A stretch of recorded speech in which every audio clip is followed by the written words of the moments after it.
바치도록 하겠습니다. 성부와 성자와 성령의 이름으로 아멘.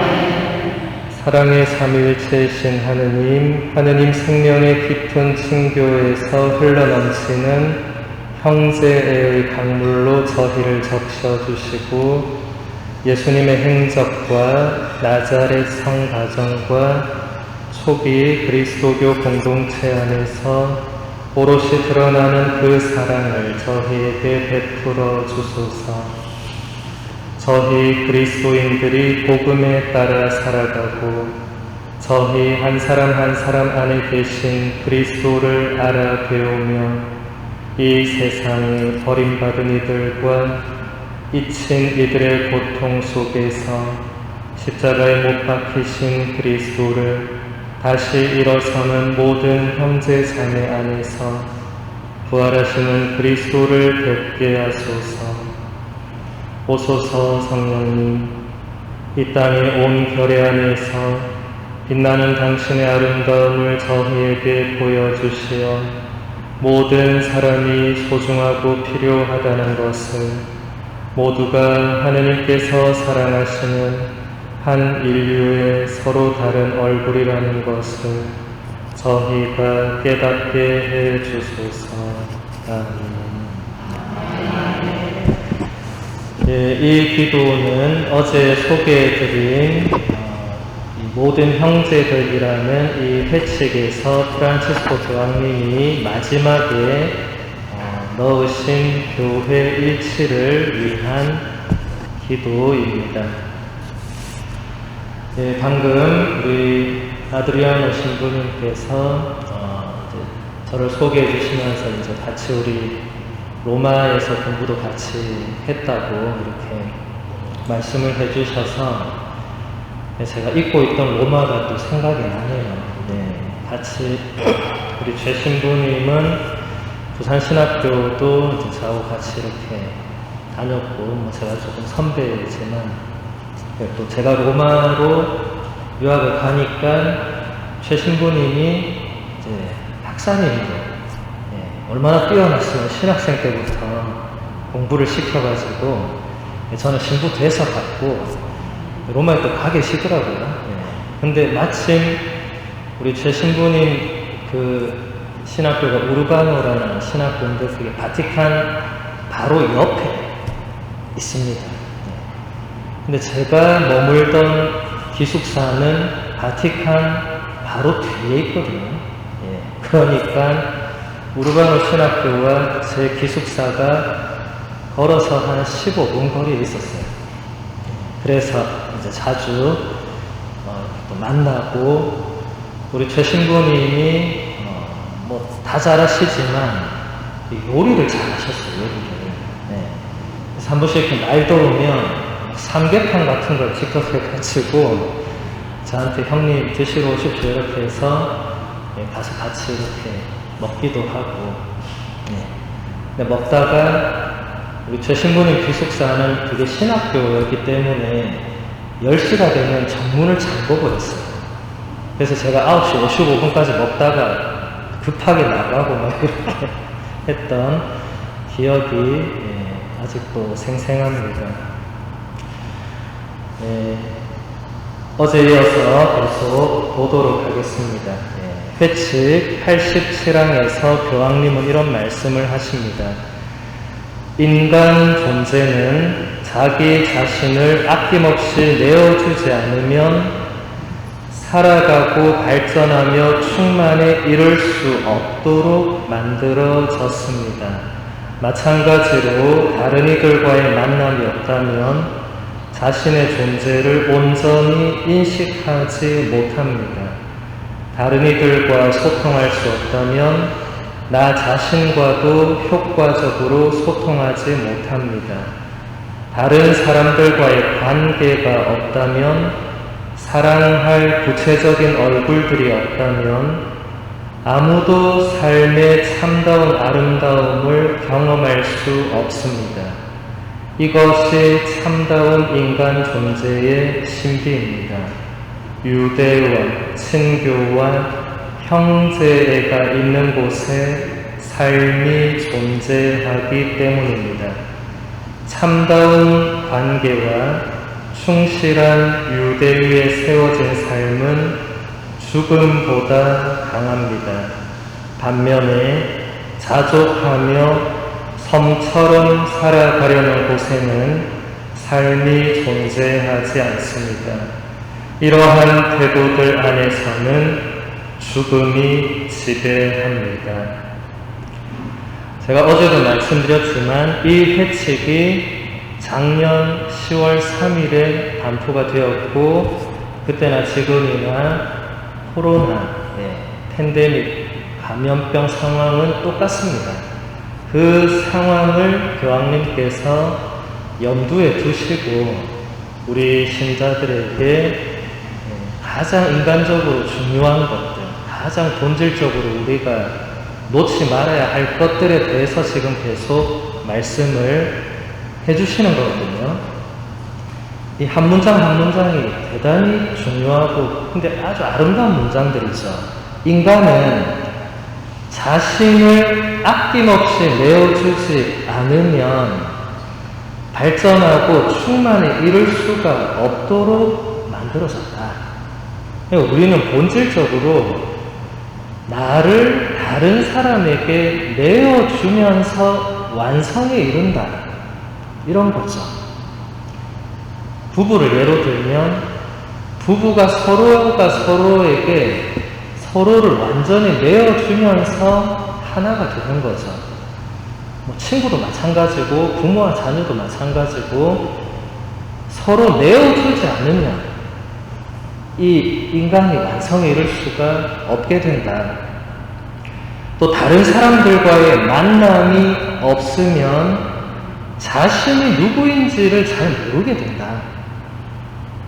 그렇지 않습니까, 여러분? 우리는 모두가 관계 안에서 뭔가 삶이 이루어져 있죠. 나 혼자 있으면 내가 누군지 어떻게 알겠어요? 관계가 있으니까 내가 누군지 일단 알고, 또 그 관계 안에서 다른 사람은 나를 이렇게 생각하는구나, 나는 이런 면이 있구나, 이렇게 알아가는 거죠. 아무도 없으면 여러분 자신을 어떻게 알겠습니까? 그리고 굳이 알 필요도 없고 알아야 될 이유도 없고, 그냥 아까 교황님 얘기한 것처럼 하나의 섬처럼 그냥 바다 위에 둥둥 떠 있는 그런 존재가 되겠죠. 근데 우리는 섬이 아니죠. 우리는 모두 이어져 있죠. 다른 사람들과의 관계가 없으면 삶의 참다운 아름다움을 경험할 수가 없다. 프랑스의 철학자 사르트르는 타인은 지옥이다, 이런 말을 했어요. 근데 제가 이런 말 어디 가서 하면 많은 사람이 고개를 끄덕거려요. 불행한 거죠. 관계를 맺고 있는 그 사람이 나에게 지옥이면 참 나의 삶이 불행한 거죠. 이 관계를 맺고 있는 우리 교황님은 정반대로 얘기하죠. 이 관계 안에서 우리가 경험하는 이런 소중한 것들이 우리 인간의 가장 신비의 핵심이 돼야 되는데, 현실에서는 관계가 지옥인 경우가 많다는 겁니다. 대단히 안타까운 일이죠. 교황님께서 참다운 관계와 충실한 유대 위에 세워진 삶은 죽음보다 강하다고 이야기하십니다. 반면에 자족하면서 섬처럼 살아가려는 곳에는 삶이 존재하지 않는다. 그건 참된 삶이 아니다. 특히 이런 코로나 상황에서 지금 많은 사람들이 뭔가 마음의 문을, 집의 문을 닫아걸고 그냥 나 혼자만 살아남으면 된다. 그게 아니라는 겁니다. 그렇게 해서는 이 참된 삶이, 참된 인간으로서의 삶이 이어질 수가 없다는 겁니다.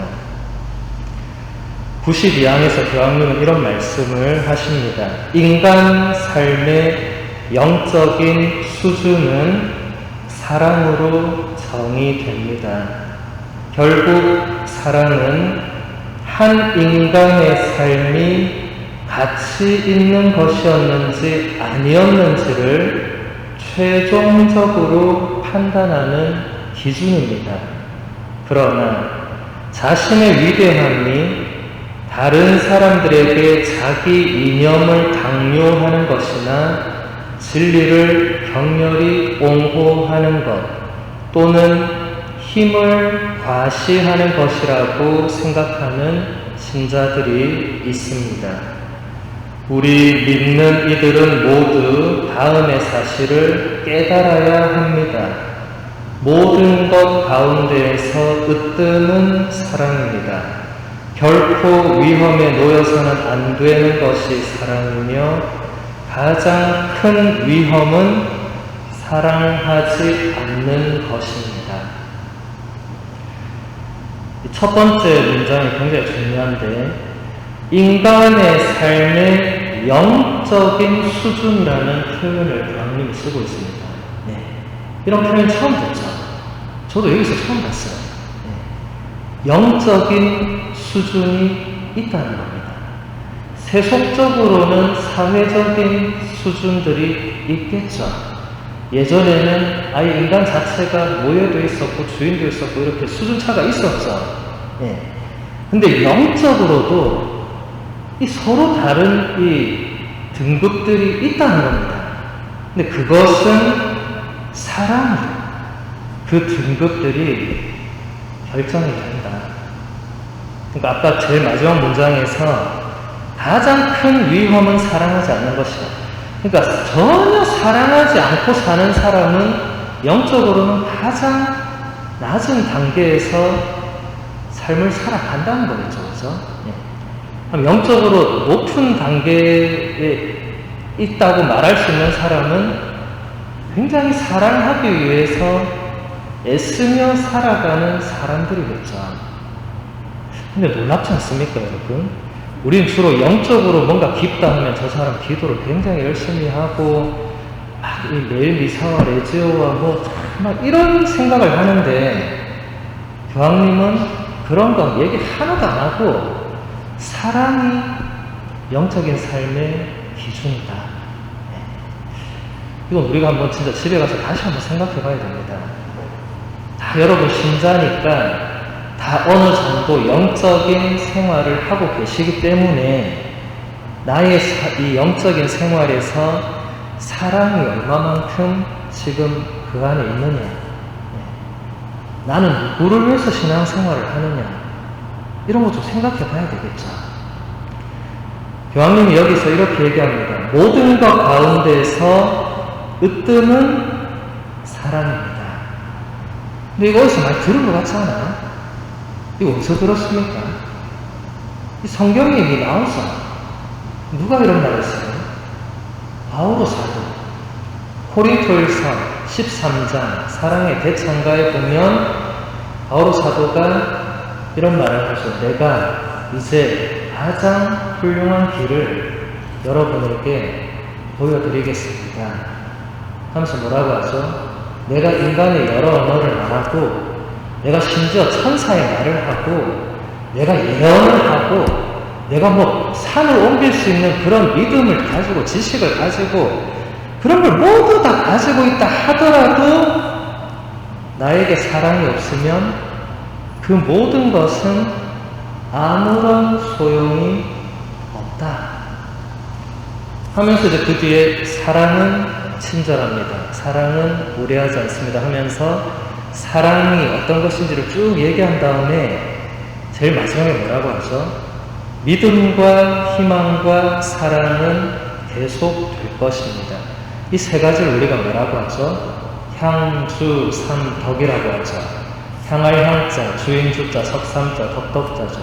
네, 주님을 향하도록 만드는 가장 중요한 세 가지의 덕인데 이 중에서도 가장 으뜸은 여러분, 믿음이 아무리 깊고 여러분 아무리 불사불멸의 희망을 지니고 있다 하더라도 사랑이 없으면 아무 의미가 없다.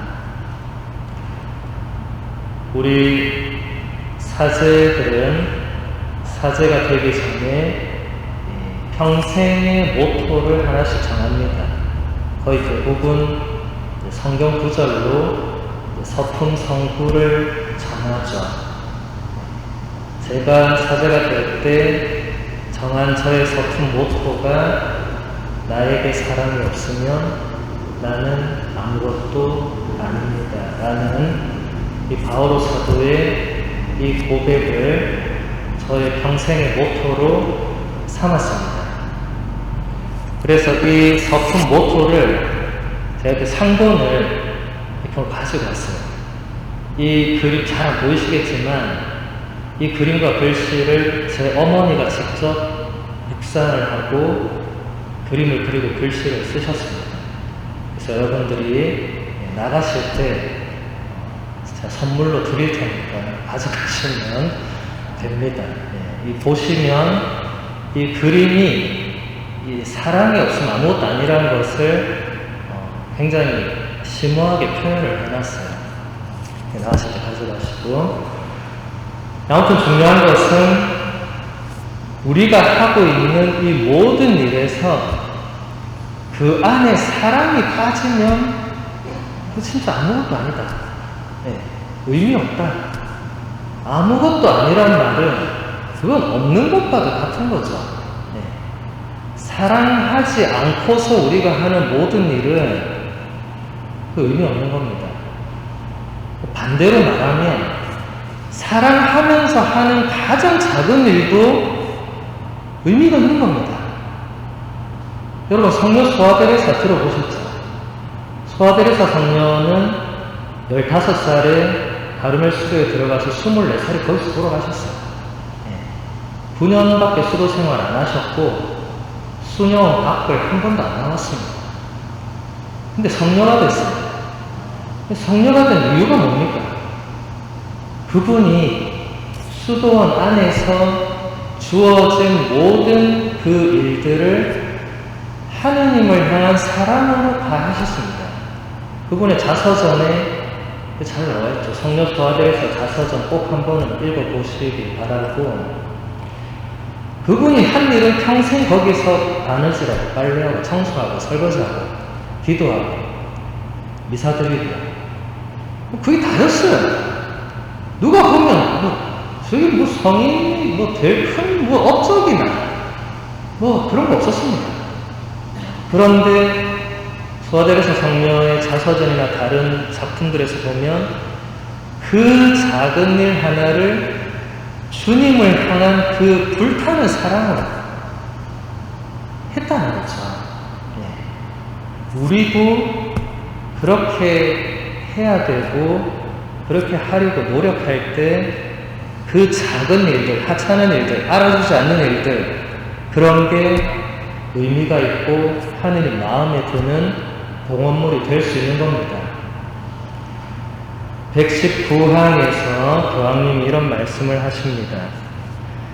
그리스도교 초기의 여러 사상가들은 창출된 재화의 공동 목적을 숙고하고 이에 관한 보편적인 전망을 발전시켰습니다. 그래서 그들은 품위 있는 삶을 살아가는 데에 필요한 것이 어떤 사람에게 부족하다면 그것은 다른 사람이 그것을 차지하고 있기 때문이라는 사실을 깨닫게 되었습니다. 요한 크리소스토모 성인은 이를 다음과 같이 요약합니다. 자신의 재산을 가난한 이들과 나누지 않는 것은 그들의 것을 훔치는 것이며 그들의 생명을 빼앗는 것입니다. 우리가 가진 재물은 우리의 것이 아니라 가난한 이들의 것입니다.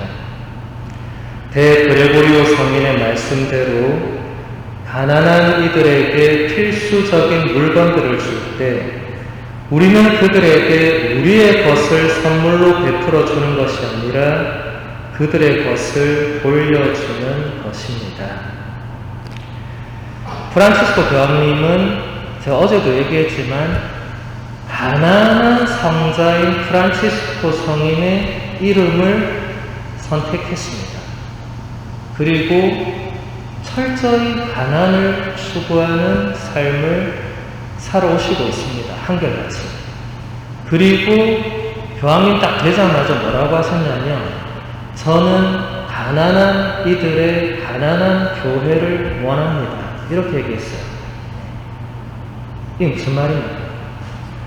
지금 우리가 교회를 이루고 있는 우리가 더 가난을 지향해야 되고, 더 가난을 추구해야 되고, 가난한 사람들과 더 가까이 가야 되고, 이런 얘기를 하는 거죠. 이걸 잘못 알아들으면 안 됩니다. 제가 이런 얘기하면 어떤 사람이 이래요. 신부님 지금도 먹고 사는 게 힘들어 죽겠는데 더 가난해지면 그거 죽으란 말입니까? 이렇게 얘기해요. 교황님이 우리 보고 그렇게 말하는 거 아니잖아요. 가난이라는 게 단순하게 물질적인 것만 말하는 게 아닙니다. 여러분 마테오복음서 5장에서 7장까지 예수님의 설교를 모아놓은 그 산상 설교에 보면 예수님이 행복하다고 막 사람들 하는 얘기 있죠. 마태복음서 5장 맨 처음에 나오는 거. 거기서 첫 문장인데 마음이 가난한 사람이 행복하다. 이렇게 얘기하죠. 네. 마음이 가난한 사람. 여러분 마음이 가난한 게 뭡니까? 내 마음속에 돈이 없으면 가난해지는 거예요? 아니죠.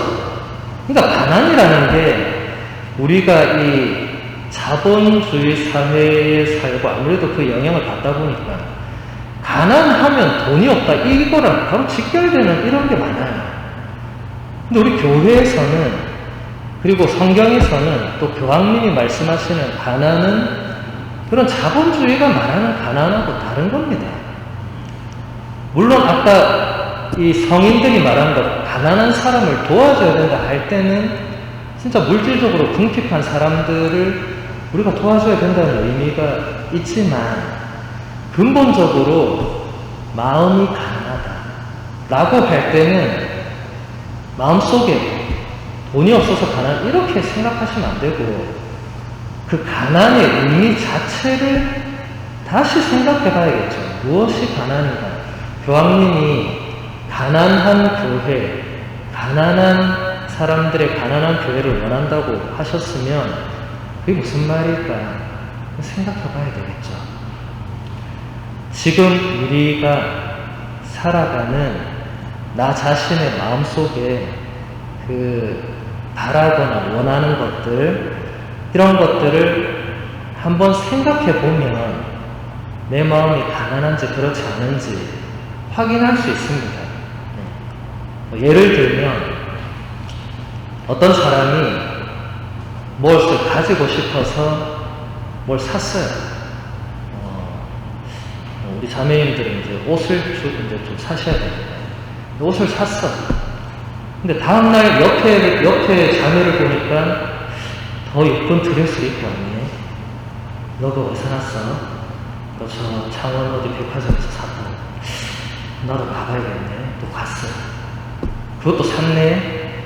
사고 다음날 또 어디 개모임을 갔는데 또 거기서 누가 또 뭘 구두를 신고 왔는데 이 못 보던 구두네. 그거 어디서 샀니? 저 어디 부산에 해운대 가서 샀다고. 나도 가야겠네. 자, 이런 사람이 있다고 칩시다. 실제로 있는 게 아니고 이런 사람은 마음이 가난한 사람이에요? 어떤 사람이에요? 마음속에 지금 뭐가 있는 사람이에요? 마음속에 온통 세속적인 욕망이 가득한 사람이죠. 네. 이런 사람은 마음이 가난할 수가 없는 겁니다. 네. 마음속에 온통 그냥 세상 재물과 내가 가지고 싶은 것, 내가 누리고 싶은 것 이것만 생각하고 사는 사람이 있다면 그런 사람은 예수님께서 말한 그 행복한 마음이 가난한 사람이 아니죠. 예수님께서 말한 마음이 가난한 사람은 지금 교황님이 말씀하시는 자신을 아낌없이 다른 사람에게 나누어 주고 내가 아니라 다른 사람을 위해서 살려고 하고 이런 마음들을 가진 사람이 마음이 가난한 사람이 되겠죠. 그런 사람이 참된 행복에 이르는 사람이 되겠죠. 여러분, 예수님께서 말씀하시는 그 행복 선언은 우리 인간적으로 말하는 그 감정적인 행복이 아닙니다. 그 그리스어 원문 단어가 달라요. 그 그리스어로 마카리오스라고 하는데 이것은 이 라틴어로 베아투스라고 번역을 하고 이게 영어로는 이게 블레스, 그러니까 블레스가 뭐죠? 축복하는. 여러분 외국 가면 가장 많이 듣는 말이 God bless you 이 말을 많이 들을 거예요. 하느님께서 그대를 축복해 주시기를 바란다는 이런 인사말입니다. 그러니까 그 bless라는 단어로 번역이 되는 겁니다. 우리가 일반적으로 행복하다면 그거는 영어로 해피가 되죠. 해피하다. 다른 겁니다. 195항에서 교황님은 이런 말씀을 하십니다. 사랑하는 사람은 사랑의 모든 행동, 다른 이들을 향한 진심 어린 관심이 결코 헛되지 않으리라는 것을 확신합니다. 하느님을 향한 사랑의 행동은 하나도 헛되지 않습니다. 아낌없는 노력은 무의미하지 않으며 고통스러운 인내는 쓸모없지 않습니다. 이 모든 것이 생명의 힘처럼 세상을 감돌고 있습니다. 사랑하는 행동은 사랑으로 하는 말과 행동, 내가 사랑을 추구하는 이 무엇은 정말 사소한 것 하나도 헛되지 않다. 비록 아무도 알아주지 않는다 하더라도 하느님은 알고 계시죠. 그러니까 여러분들이 앞으로 집안일을 하든 성당일을 하든 세상일을 하든 뭘 하든 내가 이걸 진짜 사랑으로, 하느님을 향한 사랑으로, 혹은 가족을 위한 희생으로, 혹은 다른 우리 신앙 동료나 친구를 위한 나의 어떤 봉사와 그런 헌신으로 할 때에 아무도 칭찬해주지 않고 아무도 몰라준다 하더라도 헛된 것은 없다. 그럴 때 소아데레사 성녀를 자주 떠올리시면 도움이 될 겁니다. 소아데레사 성녀가 그렇게 한다고 해서 알아주지 않았어요. 동료 수녀님들이. 왜냐하면 다 하는 거니까. 다 하는데 왜 두 분만 성인품에 올랐겠어요? 다 같이 올라야죠. 지향점이 달랐던 겁니다. 다 하는데 어떤 사람은 이거 또 해야 되나? 어떤 사람은 나 이러려고 수도 놓은 것도 아닌데. 근데 소아데레사 성녀는 하느님 이 시간 이 일을 당신께 바칩니다. 여러분 이게 한두 번은 할 수 있겠지만 매번 매 순간 모든 일에 이렇게 하는 것은 쉽지 않겠죠. 여러분 특히 불평, 불만이 많은 사람들은 지향점에 문제가 있을 가능성이 높습니다. 특히 열심히 하면서도 정말 가정에서, 성당에서, 바깥에서 정말 열심히 사는 사람들 중에 의외로 불평, 불만이 상당히 많은 분들이 많으세요. 그래서 그런 분들 보면 좀 마음이 좀 안타까울 때가 많아요. 참 저분은 저렇게 열심한데 저렇게 불평 불만하면서 본인의 그 열심함을 다 깎아먹는 거예요. 근데 들어보면 충분히 이유는 돼. 왜냐하면 본인은 억울한 거예요. 이래 열심히 하는데 인정 못 받고 아무도 알아주지도 않고 내가 왜 이렇게 해야 되나? 내가 왜 성당에 봉사해야 되나? 남들은 안 하고 잘만 사는데 그렇게 생각할 수 있죠. 그렇게 생각하는 순간 그 선한 행동들이 가치가 사라지는 겁니다. 하느님이 다 보고 계시잖아요. 아무도 없는 성당 혼자 청소해도 하느님은 보고 계시잖아요. 왜 누가 꼭 알아줘야 됩니까? 그 선한 행위를 하는데. 알아줄 필요가 뭐가 있습니까? 그죠? 그냥 하느님께서 보시고 계시니까 그냥 내가 최선을 다하면 되는 거죠. 남들이 나에 대해서 알아주고 인정해주고 이런 거 너무 바라면 안 됩니다. 그 자존감이 낮다는 표시거든요. 그냥 하느님을 바라보고 묵묵히 걸어가는 게 신앙생활이지, 옆에서 너 오늘 참 잘했네, 그럼 나 내일 기도 더 열심히 하지, 이건 너무 유아기적인 신앙이죠. 그렇게 되면 안 되고, 남들이 인정해주든 말든 보든 말든 그냥 내가 선한 의지로 선한 지향으로 그런 일들을 하면 되는 겁니다. 227항을 보면 교황님께서 이런 말씀을 하십니다. 한 사람에게 가하는 폭력은 모두 인류의 몸에 상처를 입히는 것입니다. 무참한 죽음은 전부 우리의 인격을 깎아내리는 것입니다. 폭력은 또 다른 폭력을 낳고, 증오는 또 다른 증오를 낳으며, 죽음은 또 다른 죽음을 낳습니다. 우리는 피할 수 없을 것 같은 이 사슬을 끊어버려야 합니다. 폭력에 대해서 교황님께서 이렇게 말씀을 하시는데, 폭력에 대해서 얘기하면 사람들이 대부분 신부님 저는 평생에 누구 이렇게 폭력 써본 적도 없다. 그래서 제가 아까 뭐를 하면 자녀에게 말할 때 주로 어떤 말을 쓰시냐, 그러면 깜짝 놀래요. 언어 폭력도 명백한 폭력입니다. 물리적인 폭력만이 폭력의 전부는 아니에요. 여러분, 물리적인 폭력이 그 흔적이 오래 남습니까? 언어 폭력이 오래 남습니다. 언어 폭력이 훨씬 더 오래 남고 거의 영원히 갑니다. 여러분, 누가 여러분에게 상처 준 말 아직도 다 기억날 거예요. 근데 어릴 때 이렇게 누구에게 몇 대 맞아서 기억도 안 날 수도 있어요. 근데 말로, 언어로, 이 말이 사람을 살리고 죽이고 하죠. 그래서 여러분들이 이런 폭력이라는 게 막 지금 미얀마처럼 저렇게 진짜 사람을 막 때려 죽이고 하는 이런 건 당연히 말도 안 되는 것이고, 당연히 저건 규탄 받아야 될 일이고 당장 중단돼야 될 일인데, 우리가 그런 것과 무관하지 않다. 지금 교황님 말씀하시는 것은 세상 곳곳에서 일어나고 있는 폭력이 우리와 무관하지 않다. 우리 전체, 인류 전체에게 대단히 안 좋은 영향을 미친다는 겁니다. 여러분, 이 회칙의 제목이 뭐라 그랬죠? 모든 형제들, 모든 인류는 한 형제라고. 모든 인류 중에, 비록 우리나라가 아니고 미얀마, 저는 가본 적도 없어요.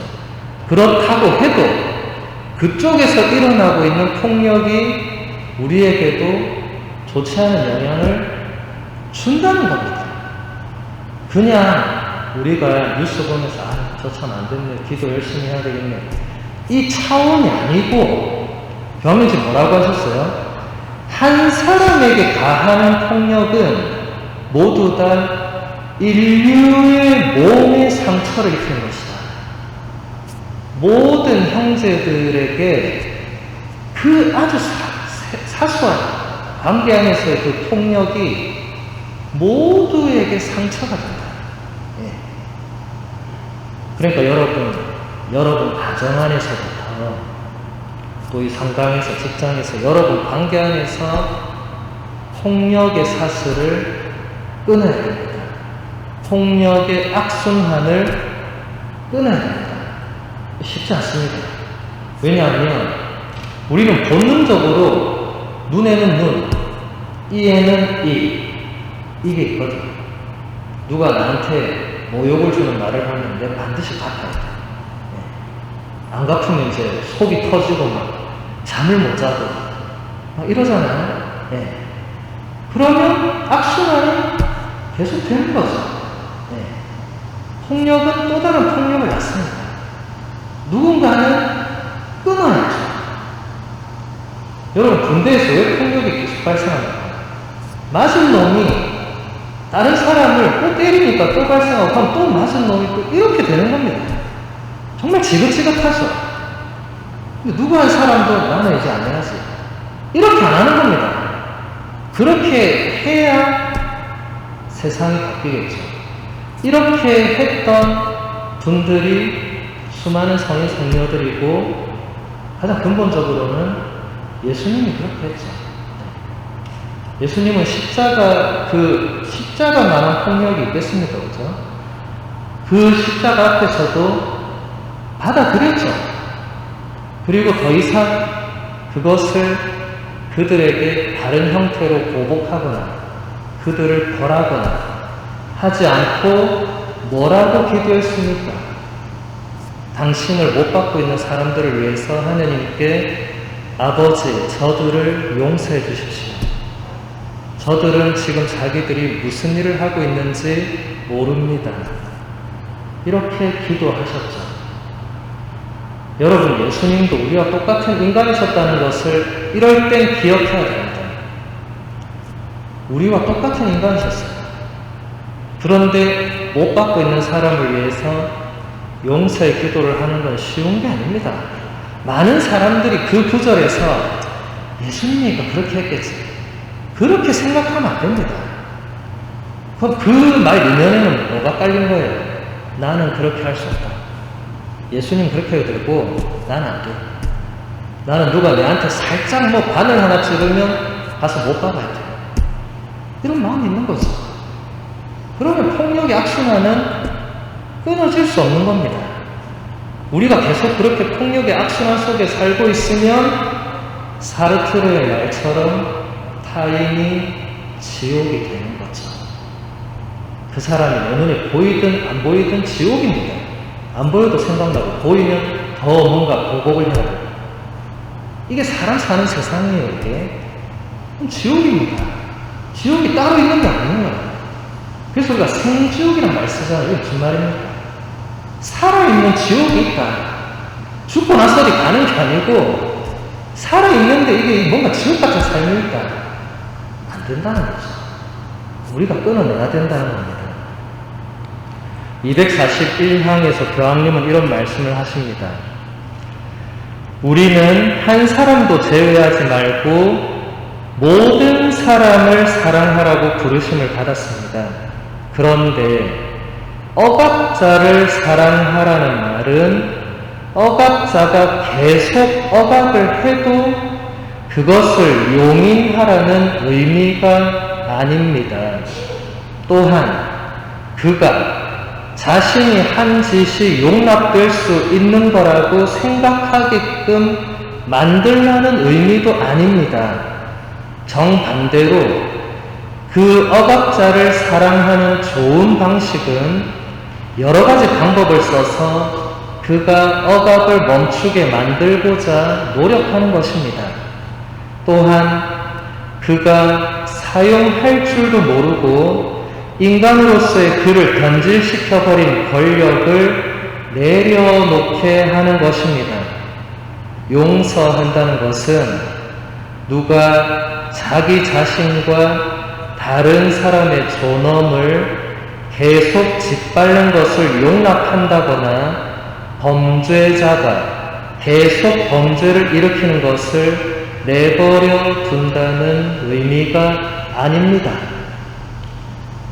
여러분, 교황님이 용서에 대해서 대단히 구체적으로 설명을 해주고 있어요.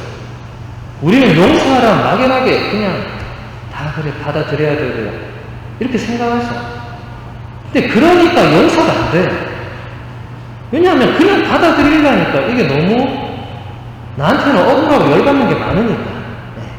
근데 교황님 지금 뭐라고 합니까? 이게 용서라는 게 그냥 계속 뭐 괴롭히게 놔두고 그냥 나한테 계속 그냥 놔두는 게, 그걸 받아들이는 게 용서가 아니고 바르게 이게 사용될 수 있도록 그런 최소한의 어떤 모든 수단을 강구해서 그런 폭력의 악순환도 끊고 뭔가 그 사람, 뭔가 나를 힘들게 하고 괴롭게 하고 억압하는 사람이 다르게 될 수 있도록 그런 노력을 하는 게 용서다.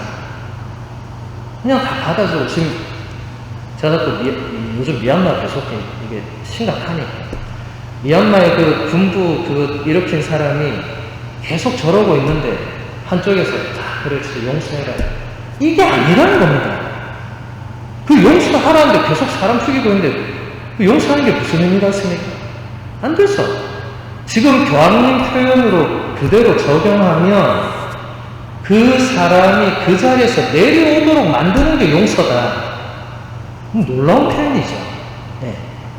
왜냐하면 그 사람이 더 이상 그렇게 하면 안 되는 겁니다. 일단 제가 아까 뭐라고 했죠? 폭력의 악순환을 끊어야 됩니다. 그리고 나서 용서를 말하고 용서의 단계로 넘어가야지 폭력이 계속되고 있는데 용서를 하는 게 도대체 무슨 의미가 있어요? 내가 용서하면 또 폭력당하고 용서 또 폭력당하고 그건 말이 안 된다는 겁니다. 그렇게는 안 되고 우리가 이 폭력의 악순환의 고리 그리고 뭔가 지금 이 폭력적인 걸 사용하는 그 사람들을 향해서 최대한 그것을 못하도록 막고 나서 그러니까 쉽게 말하면 폭력의 악순환의 고리를 최대한 끊도록 하고 나서 이제 용서에 대해서 이야기를 해야 된다는 거죠. 242형 이어지는 항을 같이 보겠습니다. 중요한 것은 우리 개인의 영혼과 우리 민족의 얼을 해치는 분노를 피우거나 또는 복수의 칼날을 갈면서 상대방을 파멸시키고 말겠다는 해로운 집념에 사로잡히지 않는 것입니다. 이런 방식으로는 그 누구도 마음의 평화를 누리지 못하고 삶과 화해하지 못합니다. 진리는 바로 이것입니다. 그 어떤 가정도, 그 어떤 친교 집단도, 그 어떤 민족도 국가도 그들을 일치시키고 한데 모이게 하며 서로의 차이를 덮어주는 주된 동기가 복수와 증오라면 그들에게는 미래가 없습니다. 복수하려고 우리에게 폭력을 행사한 자에게 그가 했던 그대로 되갚아 주려고 겉으로 보기에는 적법한 형태로 보복의 기회들을 모의하려고 우리가 합의하거나 단결하는 일은 결코 있어서는 안 됩니다. 이렇게 해서는 하나도 얻지 못하고 결국 모든 것을 잃어버리고 맙니다. 굉장히 길게 얘기했는데 한마디로 얘기한 거예요. 복수하지 마라. 악을 악으로 갚지 마라. 성경에도 보면 구약의 산이 뭐라고 해요? 복수는 내가 할 일이다. 네가 할 일이 아니다. 이렇게 말씀하시죠. 이런 얘기하면 대부분 사람들이 저는 절대로 받아들일 수 없어요. 나는 반드시 내 손으로 복수를 해야 된다고. 이걸 교황님이 뭐라고 합니까? 이것은 해로운 집념이다. 이런 생각을 가지고 있는 자체가 본인에게 좋지 않은 겁니다. 설사 그렇게 해서 그래 복수를 한다고 한들 그 결과는 뭐가 되는 거예요? 폭력의 악순환. 그거밖에 안 됩니다. 억울하죠. 억울해도 여러분 억울할 때는 성전에 와서 저 십자가를 10분만 딱 보고 있어요. 그럼 누가 더 억울한지 이제 시비가 가려집니다. 저분이 억울한가 내가 억울한가. 그러면 판단은 여러분이 할 일이니까 제가 미리 판단해 주면 안 되고. 아무튼 우리가 해야 할 일은 이 보복의 악순환. 누가 나에게 예수님은 산상설교에서 뭐라고 했습니까? 누가 너의 오른뺨을 치면 왼뺨만 더 돌려대라고 하셨죠. 우리가 그 정도는 못할지라도 최소한 내가 뭔가 당한 일들에 대해서 내가 직접 갚겠다, 이것은 하지 말자는 겁니다. 예. 그걸 끊어내자. 정말 내 선에서 끊어내자. 그러지 않으면 계속 폭력이 계속 이렇게 반복될 수밖에 없기 때문에 그렇습니다. 247항에서 교황님은 이런 말씀을 하십니다. 쇼아를 잊어서는 안 됩니다. 쇼아가 뭐냐면 지난 세기 히틀러 나치의 유태인 대학살 사건을 말합니다. 이것은 잘못된 이데올로기에 이끌려서 출신 민족이나 종교적 신념과 무관하게 무조건 존중받아야 마땅한 인간의 기본 존엄을 망각해버릴 때 인간의 악행이 어디까지 이를 수 있는지를 여실히 보여주는 상징입니다. 여러분, 독일이나 폴란드의 그 유태인 수용소 가보신 분 있어요? 네. 나중에 코로나 끝나면 최신분이 모시고 꼭 좀 다녀오세요. 로마 가고 아시시도 가고 폴란드의 아우슈비츠 수용소도 가고, 그리고 그 외에 좀 좋은 곳들도 가시고. 예. 왜 가야 되냐면 지금 교황님께서 말씀하신 것처럼 그것을 잊어서는 안 되기 때문에. 예. 제가 아까 얘기했죠. 그게 남의 나라 일이고 이런 게 아니고 우리 모두에게 그게 영향을 주고 영광을 주는 일입니다. 우리도 물론 일제시대 때 또 한국전쟁 때 이런 엄청난 만행을 당했는데 우리는 남아있는 자료가 없어요. 그런 공간이나 이런 게 없어. 뭘 찾고 싶어도 뭐 있어야 찾아져서. 그런데 독일이나 폴란드에 가면 그런 공간과 자료가 그대로 보존되어 있습니다. 네. 왜 그렇게 해놨겠어요? 두고 인류에게 교훈을 주려고. 이걸 잊으면 안 된다고.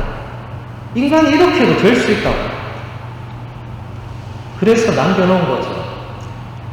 그래서 제가 이 수용소를 다녀와서 쓴 글이 있습니다. 조금 긴 글이지만 여러분들이 한번 들어보시면 여러분 지금 나치의 유태인 대학살 최소 600만 명이 죽었습니다. 아무 이유 없이 유대인이라는 이유 하나만으로. 근데 여러분이 지금 감이 안 올 거예요. 저도 가보기 전에는 이런 얘기 들어도 별로 감이 안 오더라고요. 네. 근데 제가 수용소를 가서 보고 제가 이거는 뭔가 기록을 남겨야 되겠다 라고 생각해서 적어놓은 글이 있습니다. 제가 이렇게 미래 강의를 위해서 적어놓은 건 아니었는데 마침 프란치스코 교황님께서 이 모든 형제들 회칙에서 이 사건을 언급을 하시니까 이게 자연스럽게 이어지더라고요. 그래서 이렇게 들으시면서 그런 곳이구나. 나중에 언젠가 여러분이 가보실 수 있고, 아니면 궁금한 분은 강의 후에 인터넷으로 그냥 아우슈비츠, 쇼아, 유태인 대학살 이런 거 치면 쫙 나올 겁니다. 그렇게 보셔도 되겠죠. 제가 한번 읽어드리겠습니다. 글의 제목은 I 희망 쇼입니다. 영화 제목입니다. 이 영화 보신 분 있으세요? I 희망 쇼. 이것도 한번 나중에 다음에 한번 보시면 좋을 것 같아요. 영화를 보고 나서 글을 쓰는 것은 무척 오랜만의 일이다. I 희망 쇼. 몇 년 전에 베를린 근처에 있는 작센하우젠 유태인 수용소를 갔었던 기억이 떠오른다. 정말 끔찍하고 처참했던 광경들, 도무지 말도 안 되는 시설들과 그 역사가 고스란히 남아있는 흔적들, 아직도 학살의 채취가 그대로 남아있던 그 공간들, 사진들, 그 충격들은 여전히 내 안에 고스란히 남아있다. 하지만 그 이후로 나는 더 이상 그곳을, 그 느낌들을 기억하고 있지 않았다. 정확히 말하면 기억하고 싶지 않아서 무의식 저 깊은 곳에 넣어두었을 것이다.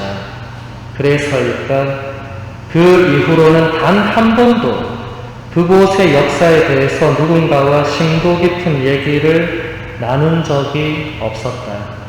워낙 많은 사건들이 일어나고 있는 이 세상이기에, 그리고 내가 살아가기에도 벅차고 힘든 현실이기에 그랬을 것이다. 그리고 이틀 전에 찾아간 아우슈비츠 유태인 수용소, 굳이 갈 이유도 없었지만 이상하게도 거기는 꼭 다녀와야겠다는 생각이 들었다. 제2 수용소를 들어갔다.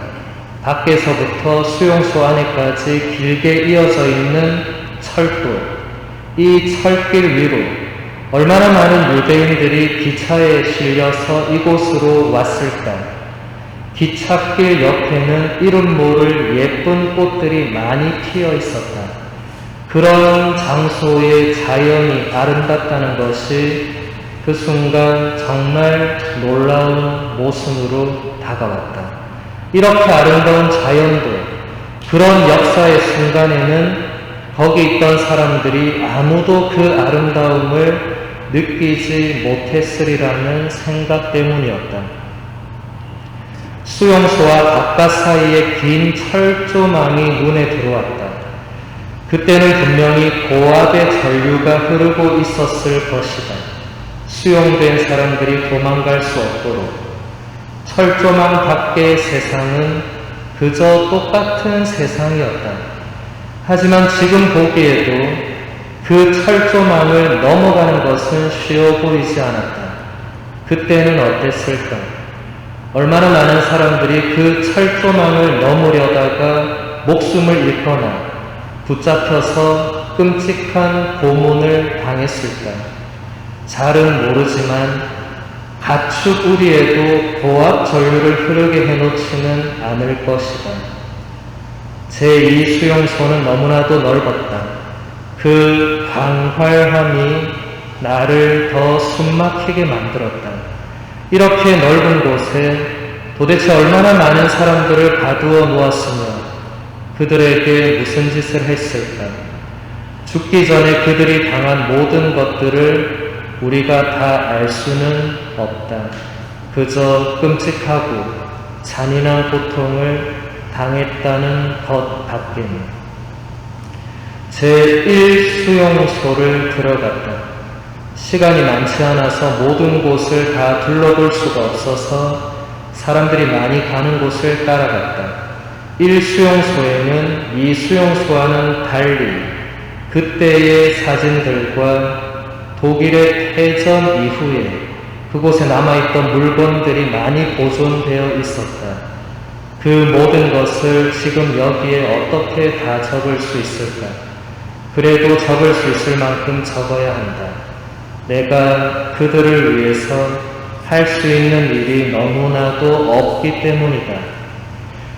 그때 찍힌 사진들은 비록 흑백이었지만 정말 생생했다.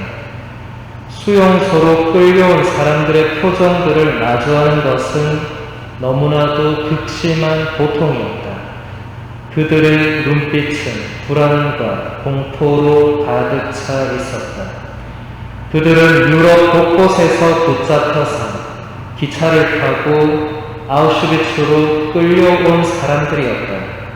그들이 수용소에 막 도착해서 내렸을 때의 사진들이 많았다. 어린 아이들도 많이 있었고 대부분 평범해 보이는 사람들이었다. 그들이 수용소에서 겪었던 일들의 흔적들을 보는 것은 무척 힘겨웠다. 그를 겪는 지금도 그 장면을 다시 떠올리는 자체가 고통스럽다. 붙잡혀서 끌려온 유대인들의 유품들이 굉장히 많았다. 안경들, 머리카락들, 가방들, 구두솔과 칫솔들, 무수히 많은 신발들, 거기서 유독 눈에 띄는 빨간 구두까지, 그리고 가스실에서 그들을 죽일 때 사용했던 독가스의 빈 통도 정말 많았다. 얼마나 많은 사람들이 이곳에서 죽어간 것일까. 또 다른 사진들은 수용소 안에서 있었던 일들의 기록이었다. 사람을 계속 굶기면서 그 변화를 관찰하고 강제 노역을 시키고 여러 가지 다양한 방법으로 괴롭히고 고문하고 죽이고, 짐승은 자신이 살기 위해서 다른 짐승을 잡아먹지만 이곳은 그런 게 아니었다. 짐승이 배가 고프지도 않은데 다른 짐승을 잡아다가 가두어 놓고 괴롭히고 고문하고 실험하고 죽인다는 얘기는 들어본 적이 없다. 도대체 그 무엇이 인간을 짐승보다 더 못하게 만드는 것일까? 사람들이 갇혀있던 독방을 보았다. 창문은 나무 판자로 철저히 가려져 있었고 독방의 문도 눈동자 크기만한 구멍만이 있어서 그 구멍을 통해서 안과 밖이 서로 보이게 되어 있었다. 그 칠흑 같은 어둠 속에서 아무것도 없는 조그만 골방에 갇힌 사람들은 얼마나 고통스러웠을까. 시간이 가는 줄도 모르고 언제 죽을지도 모르고 빛을 볼 수도 없는 상태로 산다는 것은 그 자체로 이미 사는 게 아니었는지도 모른다. 그 독방 중에 한 방이 성 막시밀리아노 콜베 신부님의 방이었다. 다른 독방과 달리 콜베 신부님의 방은 초도 놓여있고 성인께서 갇혀 있었다는 표시도 있었다. 콜베 신부님은 그 고통을 어떻게 견디어내고 이겨내셨을까? 그곳에서 신부님의 삶은 성인전에 나오는 이야기지만 실제 현장을 보니 그저 끔찍하기만 했다. 그분도 우리와 똑같은 인간이시지 않았는가? 그렇기에 빛이 없는 그 어두운 방에서 지내며 느끼셨을 감정과 고통을 성인도 똑같이 겪으셨을 것이다. 독방 건물과 건물 사이의 마당에서는 그 당시에 사람들을 고문하고 총살했다는 사실이 적혀 있었다. 어두운 독방에서 빛을 볼 수도 없는 사람들에게 청각과 후각으로 두려움을 안겨주기 위한 것이었으리라. 총소리를 들으면서 나도 언젠가는 저렇게 총을 맞아서 죽겠지라는 두려움과 고문의 비명을 지르는 소리를 들으면서 나도 언젠가는 끌려나가서 저렇게 고문을 받을지 모른다는 두려움이 독방에 갇혀있던 모든 사람의 마음속에 가득했을 것이다. 수용소 내부의 벽에는 수용되었다가 돌아가신 분들의 사진이 하나하나 걸려 있었고 그분들에 대한 간단한 정보가 적혀 있었다. 몇 년도생, 어디 출생, 몇 년도 죽음, 이런 식이었다. 나치는 수용된 모든 사람들을 그렇게 사진을 찍고 그들의 정보를 기록하여 명단을 만들어 두었다. 그 명단도 그대로 남아 있었다. 사람을 괴롭히고 죽이는 것으로도 모자라서 명단까지 만들어둔 이유가 무엇이었을까?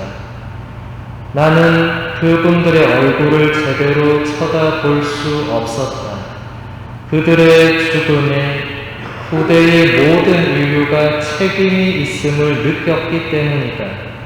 그리고 그동안 거기에 너무나 무관심했고 아무것도 몰랐던 나 자신의 삶에 깊은 부끄러움을 느꼈기 때문이다. 마지막으로 들어간 곳이 말로만 듣던 가스실이었다.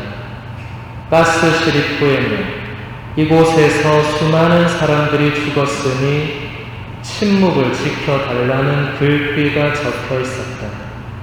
같이 동행했던 신부님께 듣기로는 나치 히틀러의 군인들이 끌려온 유대인들에게 먼저 샤워를 해야 한다고 해서 그들을 이곳에 집어넣고는 샤워기에서 물 대신에 독가스가 나와서 사람들을 죽였다고 했다. 그리고 바로 옆에는 시신을 태우는 시설이 같이 있었다. 말 그대로 살인의 공간이었다. 아무 이유도 없이, 아니 유대인이라는 그 이유 하나만으로 그냥 사람을 죽이고 태워버리는 장소였다. 오래전 몬산 육군훈련소에서 화생방 훈련을 받던 때가 순간 떠올랐다. 좁고 어두컴컴한 공간에서 가스를 들이마실 때의 그 고통이 기억났다. 그 훈련에서 내가 가스를 마신 시간은 아마 1분도 되지 않았을 것이다. 그런데도 그때 나는 이러다가 죽는구나라는 생각이 들었었다. 그런데 이 가스실 안에 있던 사람들은 샤워를 하러 들어갔다가 실제로 숨조차 쉴 수 없는 끔찍한 고통 속에서 죽어간 것이다. 그리고 곧바로 태워져서 누가 얼마나 죽었는지조차 제대로 알 수 없게 된 것이다. 사람이 어떻게 사람에게 이런 짓들을 할 수 있는 것일까? 한두 명도 아니고 그 수많은 사람들에게 어떻게 이럴 수가 있을까? 인간은 도대체 어디까지 악할 수 있을까? 히틀러가 신학교를 다녔다가 중퇴했다는 내용을 한스킹의 책에서 읽었던 기억이 있다.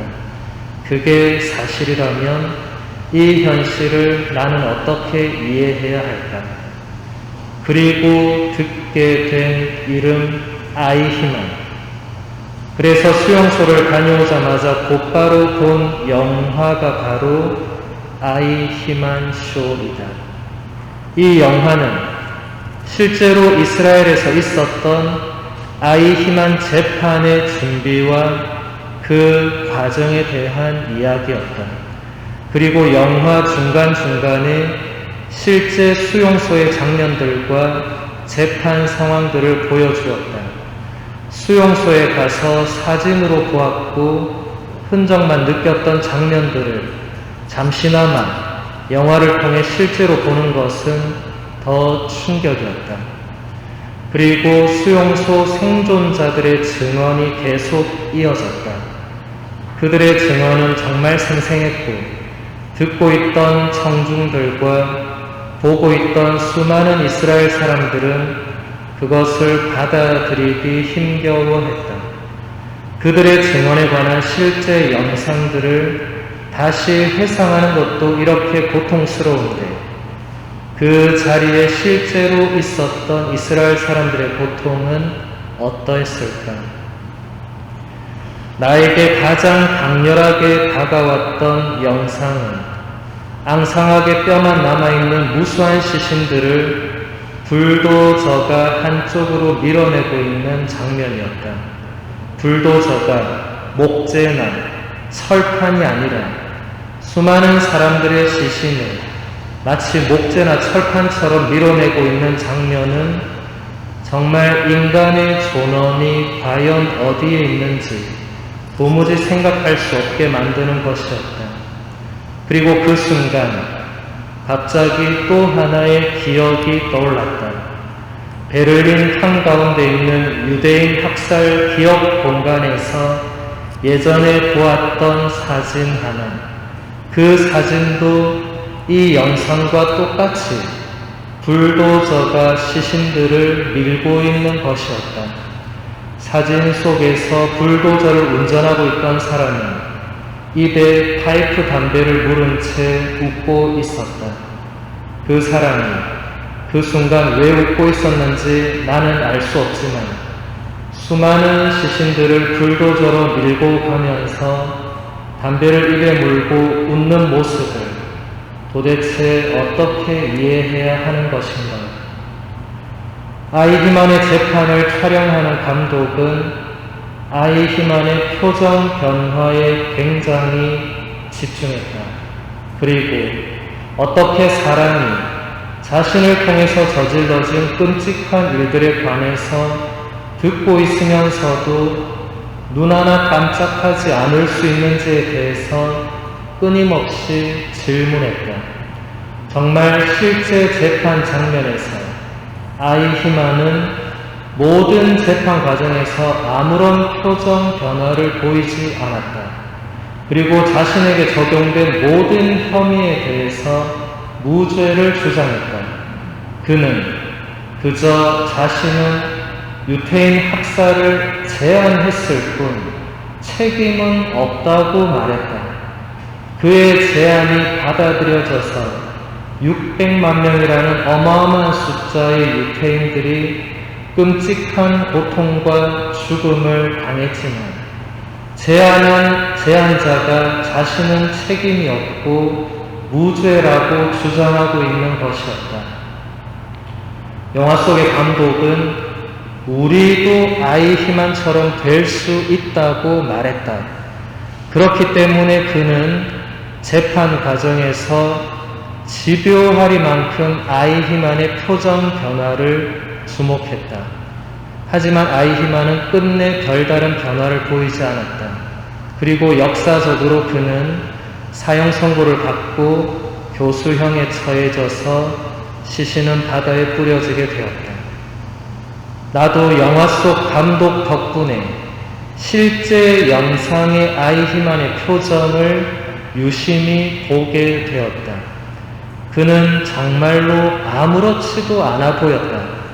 아무렇지 않은 정도가 아니라 자신이 그 자리에 있는 것을 억울해하는 것처럼 보였다. 그가 제안만 했을 뿐 실제로 자신이 유대인들을 괴롭히거나 학살한 적이 전혀 없다면 그럴 수도 있겠다는 생각이 순간 들었다. 그렇지만 정말 그럴 수가 있는 것일까? 수용소 방문과 아이히만 쇼는 나에게 두 가지의 큰 물음을 안겨주었다. 그것은 바로 하느님의 침묵과 악의 문제다. 이미 수용소에서 죽어갔던 600만 명의 사람들이 죽을 때까지 던졌을 두 가지 물음이기도 하다. 왜 하느님은 이런 현실을 보고만 계시는 것인가? 악은 도대체 무엇인가? 600만 명이라는 셀 수도 없는 무수한 사람들이 하느님께 살려달라고 계속 부르짖었을 때 계속되는 하느님의 침묵을 그들이 받아들일 수 있었을까? 그리고 아이히만이라는 이름으로 대변되는 그 무수한 아이히만들에게서 드러나는 악을 우리가 어떻게 이해할 수가 있을까? 죽어가는 그들에게 정말 고통스러웠던 것은 지옥 같은 현실과 비참한 죽음의 고통보다도 그들의 울부짖음에 대한 하느님의 침묵이 아니었을까? 네. 조금 더 있지만 시간 관계상 나머지는 못 읽어드리고 교황님의 이 마지막 기도로 마무리를 하도록 하겠습니다. 교황님은 247항에서 이런 말씀과 이런 기도를 적으셨습니다. 이 기도를 마침 기도로 드리고자 합니다. 이 대학살을 기억하면서 저는 다시 한번 다음의 기도를 드리지 않을 수 없습니다. 주님, 주님의 자비로 저희를 기억하소서. 저희에게 은총을 베푸시어 저희 인간이 저지른 악행의 부끄러움을 느끼고 이 거대한 우상을 치욕으로 여기게 하소서. 주님께서 진흙으로 빚으시고 주님 생명의 숨결로 저희에게 생명을 주셨으니 저희 몸을 경시하고 파멸시킨 것에 대하여 수치심을 느끼게 하소서. 주님, 두 번 다시는 결코 이런 일이 없도록 해 주소서. 영광이 성부와 성자와